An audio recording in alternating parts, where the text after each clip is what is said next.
un referent a nivell docent, a nivell de les corrents de pensament pedagògic del nostre país, però també ho és a nivell literari.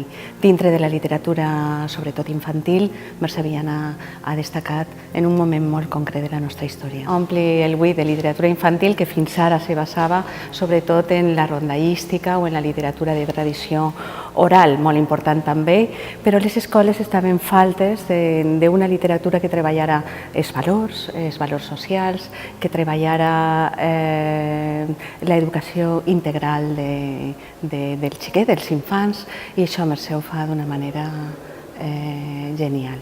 Llegir un conte de Mercè Viana és no poder deixar de llegir-lo, te situa en la realitat del conte que està vivint.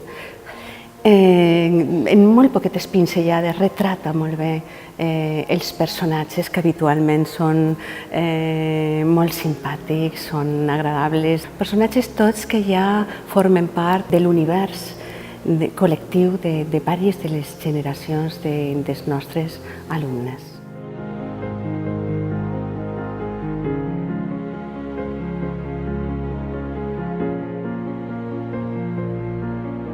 Vaig conèixer a Mercè Viana a final dels anys 60, principi dels anys, en l'època en què érem la secció de pedagogia de la Ratpenat.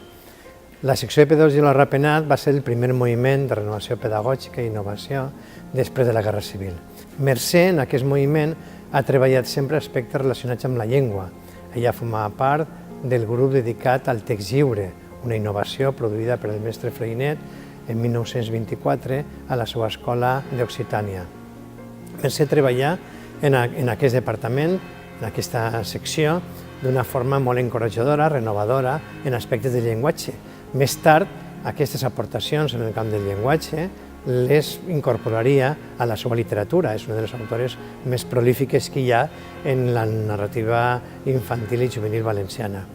Durant aquests anys, no sols hem compartit un mateix camp de treball, un mateix moviment de cooperació, sinó també hem sigut amics. És a dir, Mercè és una persona en la qual hi ha hagut un compromís i una complicitat en la relació amb el treball de renovació pedagògica.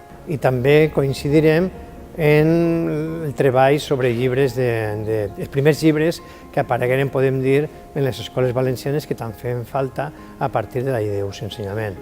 Nosaltres farem els primers llibres de lo que és Boramara actualment, en una col·lecció que es diu Alimara. Treballarem conjuntament i la veritat és que és una companya de treball ràpida, molt increïblement creativa, i és una persona en la qual el treball facilita moltíssim la seva relació.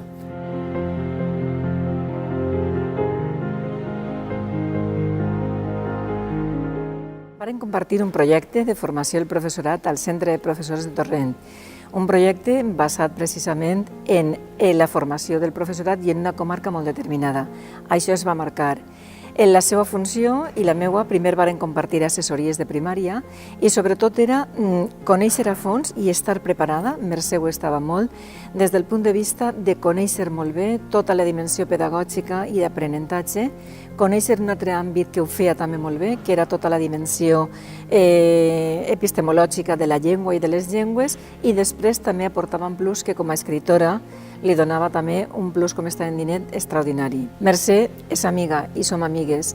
Des que es varen conèixer hem tingut una complicitat, com dia, professional i personal també. Hem compartit projectes, maneres de veure la vida, i Mercè a mi m'agradaria destacar que és una persona tremendament sensible. És una persona que valora molt l'amistat, que s'entrega absolutament en tot allò que fa, i bueno, són d'aquestes coses que te veig tots els dies o des de la distància, ahí està.